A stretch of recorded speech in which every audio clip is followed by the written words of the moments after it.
Hey guys. Hi. Wow, that was terrible. Wow. Well, I turned 13 again. Hi. Welcome to Kid Life. Hi everyone. Welcome Hi. to Kid Life Crisis. Yeah, we're Sue and Omar. We are parents of twin toddlers, full-time workers, and we know how busy life can be. What do we mean by Kid Life Crisis? You know, when you've had kids or when you're about to have kids, people tell you you're never going to have a life, you're never going to sleep. Say goodbye to the way things used to be. Terrifying. Yes, absolutely. And yes, it's very different, but it can be awesome. So here's our top 5 tips for time-strapped parents / every parent.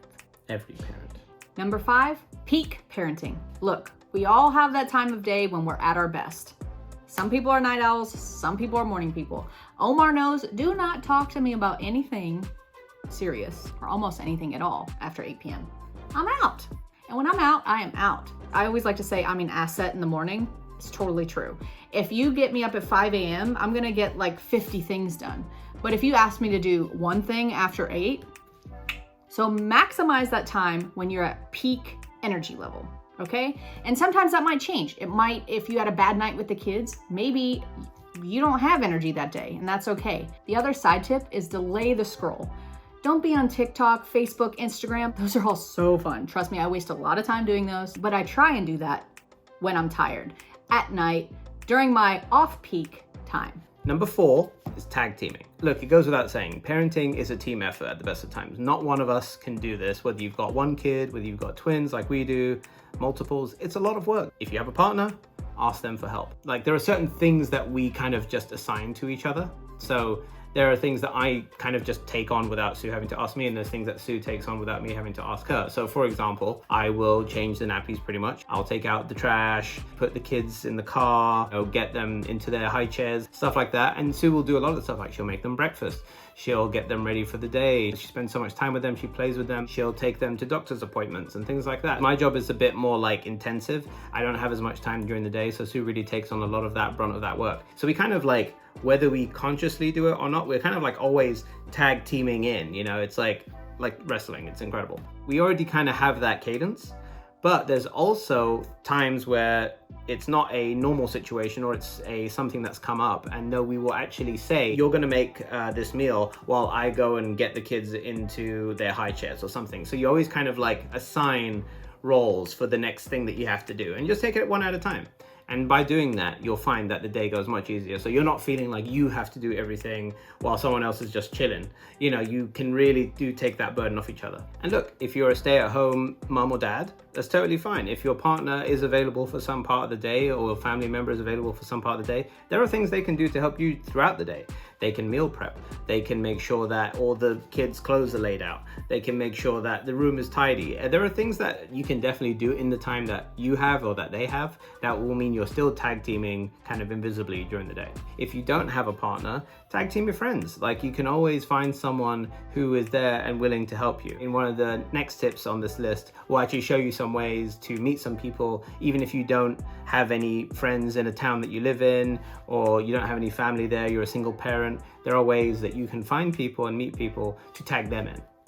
Number 3, task batching. Another thing we do is make lists. We make a list the night before. Omar taught me that. And then I know all the things I need to get done for the next day. At least I hope to get done the next day, right?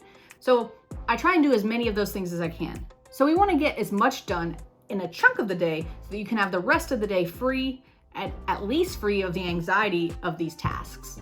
So I might load the dishwasher, start the dishwasher, call a friend, drive to get coffee. While I'm driving to get coffee, I'm returning phone calls. While I'm waiting in line for coffee, I'm answering emails, just generally multitasking, which I think a lot of us are already doing anyway. It's kind of just doing it in a more intentional way. Number 2, get help. Y'all, when we had our babies, everyone and their brother, let me help you, let me help you, let me help you, let me help you. We're happy to babysit. Did we ever ask them? No, we did not. At least not at first. It takes a village. It 100% takes a village. You need help and you should ask for it. Any of those people who tell you, I'm happy to babysit, call me anytime. Call those people. They meant it. If they didn't mean it, they'll feel guilty enough to do it anyways. So what if you don't have anyone? What if you're new to a city or you're single mom or single dad? If you can afford it, a nanny, a babysitter from time to time, all great. That's just not financially plausible for a lot of us. There's a great app I found called Peanut. This is not an ad, promise, but I love it. I think they call it like Tinder for moms. It's fantastic.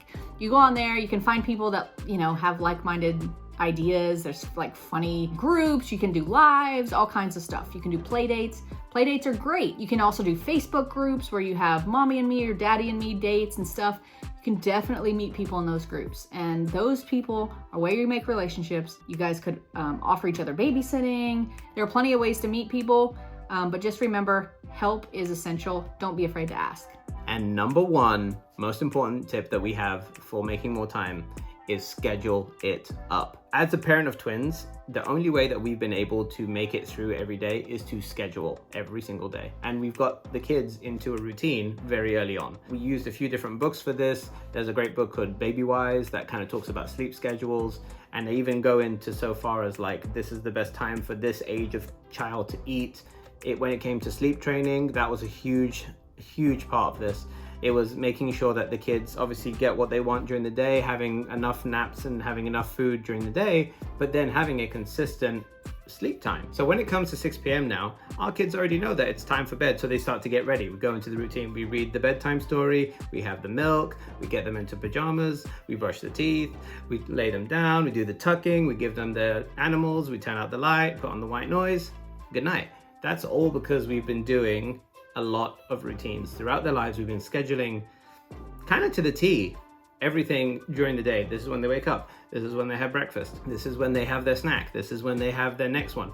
If you kind of, if kids are allowed to do what they want to do, they will kind of do what they want to do. And that's kind of just something that we learned pretty quickly. We didn't know that beforehand going in. You know, definitely wasn't the way that we were raised. We kind of did what we wanted to do, I think. But we found so much that it's been so helpful when it comes to sleep training, when it comes to just like them eating correctly and getting what they need in every day.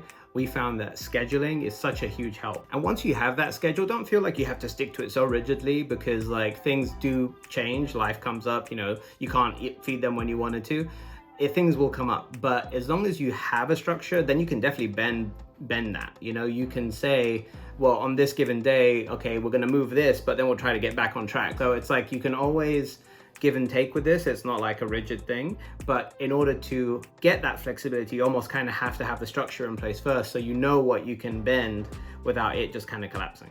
Write it down, honestly, like just write down your hours of the day from when you wake up to when you go to sleep. You can say, okay, you know, we'll get them up at this time, we'll feed them breakfast at this time. Write it out every single hour, what should be happening in that hour. Maybe it's nothing, maybe it's just playtime for 2 or 3 hours, but just write it down and you'll be amazed that if you guys can get that into a routine and stick to it, things will start to change. To see more Kid Life Crisis, click here to watch our latest video. Yeah, it's gonna be somewhere over my face. Right in this area. Yeah. We think. I won't take it personally. We don't know how to edit, really. And if you guys enjoyed this, we'd really appreciate a like and subscribe. Thanks for watching. Bye. Cheers.